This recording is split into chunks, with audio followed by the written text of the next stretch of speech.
여러분 안녕하십니까?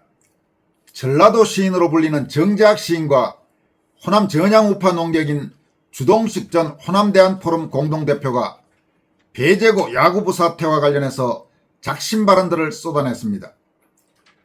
정재학 시인과 주동식 대표는 특히 5.18 문제와 관련된 우리 사회 일각의 일방적이고 맹목적인 전체주의적 움직임에 대해 정면으로 문제를 제기했습니다. 이 소식과 함께 국민의힘 주현철 외신 대변인이 장동혁 당대표를 향해 악의적 보도를 연일 쏟아내고 있는 신문, 공중파, 종편 등 이른바 재래식 언론에 탈을 쓴 흉기라고 질타하면서 이제는 그 언론의 오만함에 청구서를 내밀 때라고 강조한 내용을 전해드리겠습니다.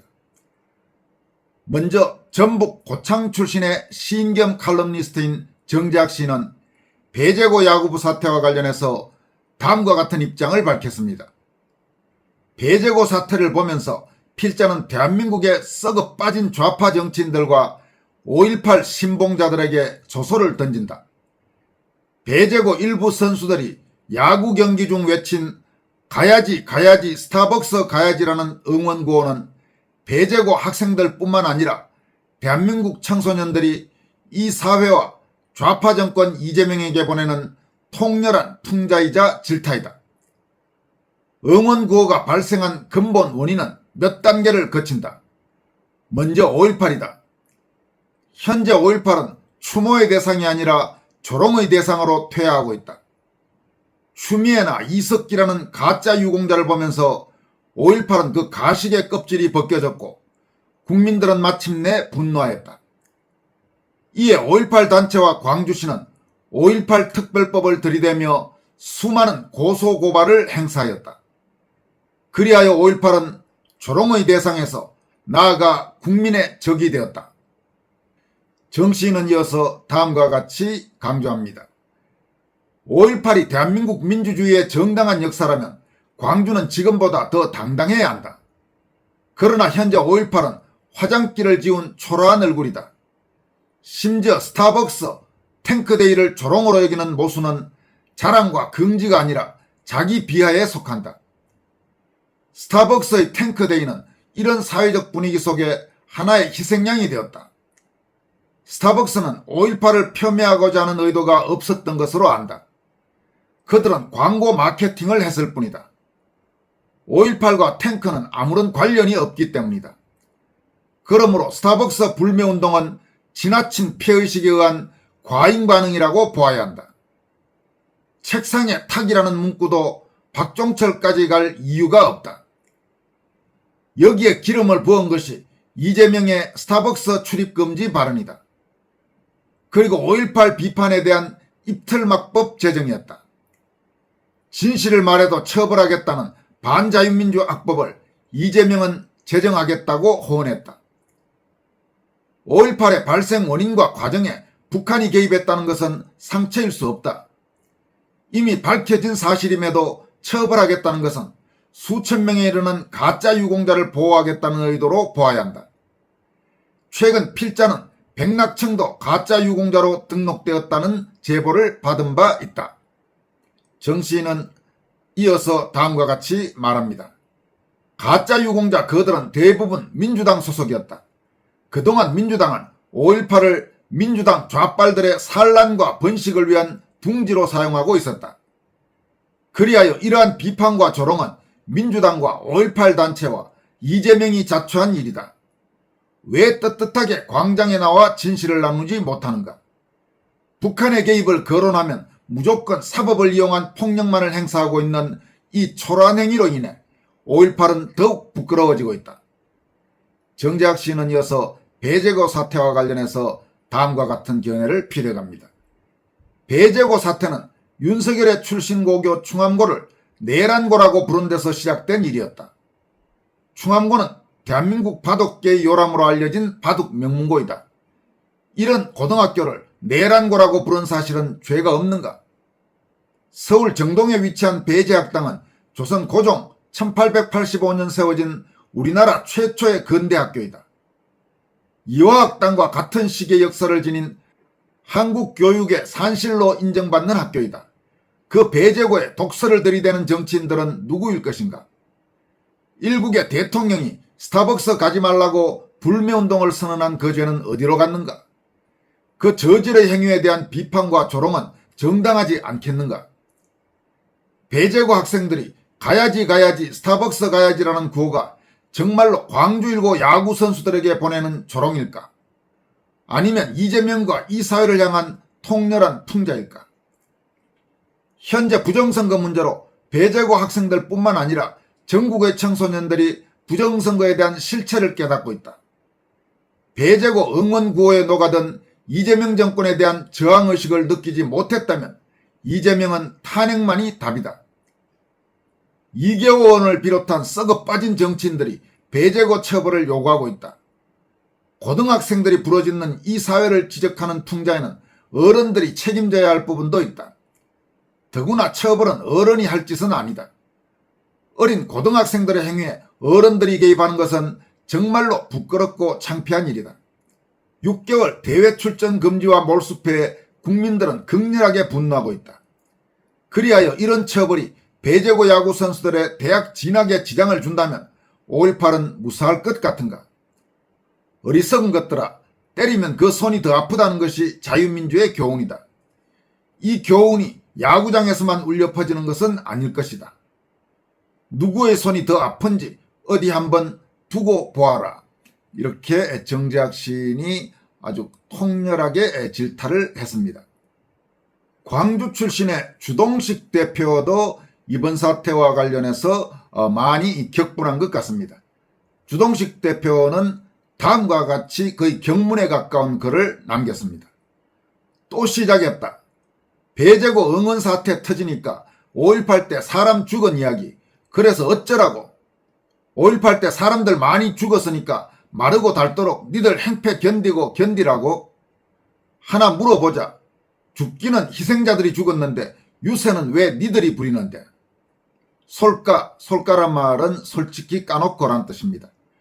솔까 1980년 5월에 광주에서 고등학생 이상이었던 인간들은 그 사람들 죽을 때 비겁하게 숨었던 사람들 아니여? 부끄러워서라도 아닥하는 게 정상 아니여? 왜 죽은 사람들 핏값을 니들이 받아내려고 지랄 발광이여? 그럴 자격이 제일 없는 것들이 그때 살아남은 사람들 아니여? 내가 아는 광주분들은 부끄럽다고 나서지 않더라. 지금 제일 자격 없는 것들이 지랄 발광 뜨는 거라고 본다. 사람 많이 죽었다고? 또 하나 묻자. 5.18과 6.25 가운데 누가 더 많이 죽었나? 6.25 당시 사망 플러스 실종자는 300만 명에 이른다. 5.18 사망자의 18,000배다. 니들 방식이라면 6.25를 일으킨 북한 김일성 정권과 중공을 18,000배 욕해야 하는 거 아니여? 욕은커녕 북한과 중공을 제일 사모하는 게 니들 아니여? 5.18에 북한군 왔다는 건 죽어라고 부인하면서 5.18을 지들이 지도했다고 지랄하는 북한 정권에 대해서는 왜 끽소리도 못하냐? 북한군 도와서 6.25 침공에 따라온 정일성을 세금 들여 기념하는 게 니들 아니여? 주동식 대표는 이어서도 다음과 같이 아주 강력히 말합니다.